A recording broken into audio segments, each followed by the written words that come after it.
साधना सुख होईल आणि मग काय म्हणावं, आनंदाचे देही आनंद तरंगे. तेव्हा सेवेकरता निवडलेला श्लोक आहे ज्ञानेश्वरीच्या 9व्या अध्यायातील 14व्या क्रमांकाचा आहे. आणि भगवान सांगतात की आपण काय करावं, तर सतत देवाचं चिंतन करावं. सतत देवाचं चिंतन. आता ही सर्व मंडळी जी तुमच्या बरोबरच आलेली आहेत ना, तरुण मंडळी, वा, त्यांच्यासाठी एकदा टाळी वाजवा.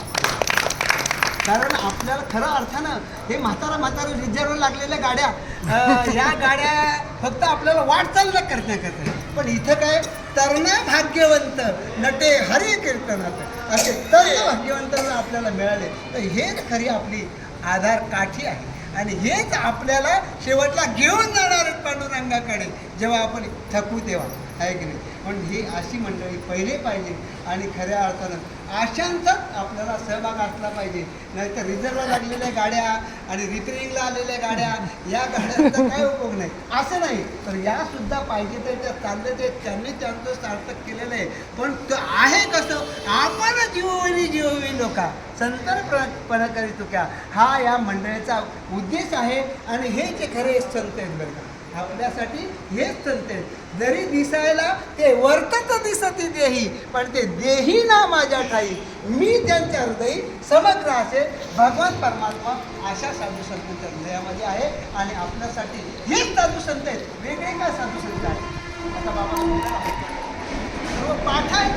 आता हेच आपल्याला मार्गदर्शन करावं, हेच सांगतील आपल्याला, तसंच आपल्याला करायचं नाही. हे तर वडील जे करतील नाही का, त्या नाम धर्म केली आणि हा धर्मच खरा.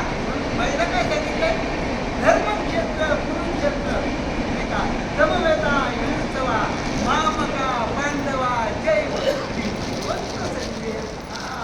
या धर्मक्षेत्रावरती काय काय चाललंय, माझ्या पोरांनी पांडवांनी काय चाललंय, कोण विचारतो, तो म्हातारा धृतराष्ट्र विचारतोय का माझ्या पुत्रांचं आणि पांडवांचं काय चाललंय. इकडे ब्रह्मज्ञानाची झळ लागले झळ, पण त्याला ब्रह्मज्ञान ऐकण्याकरता त्याला वृत्ती त्याच्यावर नाही, तो मोहाने दाटला धर्मराज आपला धृतराष्ट्र. मोहाने आंधळा जसा तो वरून आहे तसा आतून सुद्धा आंधळा येतो धृतराष्ट्र. हो, आणि तो काय विचारतो, मामका पांडवाचे की तुरंत संजय मला भगवान श्रीकृष्णाने काय सांगितलं ते सांगू नको. पांडवांचं काय चाललंय, पांडवांचं काय चाललंय आणि कौरवांचं काय चाललंय आणि ते मला सांग. आता खऱ्या अर्थानं सुवर्णाचा पाऊस पडतोय. हो, सुवर्णाचा पाऊस. संजय म्हणतो काय म्हणावं याला, हा माशासारखा मजा, त्याला आपल्याकडे काय म्हणतात त्याचा हा एक प्रकारचा वाईट बोलावं पाणी वाईट कुठल्या माणसाला वाईट बोलणं आपल्याकडे त्याच्यापेक्षा आहे ते बरं आहे. तुका म्हणजे उगा निवांतर आहे, तुला उगीच पैसा बाकी काय नाही बोलतात असं. तेव्हा सांगण्याचं तात्पर्य हे, तरी कीर्तनाचे विनटनाचे नाशिले व्यवसाय प्रायचित्ताचे, ते नामच नाही पापाचे ऐसे केले. हे सतत कीर्तन करण्यामध्ये काय झालं, तर सतत कीर्तन, सतत चिंतनामुळे सतत जर चिंतन केलं तर आपल्या जीवनामध्ये पाप नाहीसं, आणि पाप नाहीसं होणं म्हणजेच आपली वारी. वारीला आपण कसं करतो नाही का, तीर्थाला कसं करतो, पाप धुण्याकरता आपण तीर्थाला जातो. आणि पंढरपूरसारखं क्षेत्र, आळंदीसारखं क्षेत्र जगाच्या पाठीवर कुठेच नाही. हो, आहे का कुठे नाही. साधू संत पाणी देऊन सांगतात. आता आपली गेट ऑफ इंडिया ते पंढरपूर दिल्ली निघाली, पण आपल्याला एका दिंडीचं पुण्य नाही. तुम्हाला तुम्ही महान पुण्यवान आहात, तुम्हाला 2 दिंड्याचं पुण्य, 2 क्षेत्राचं पुण्य.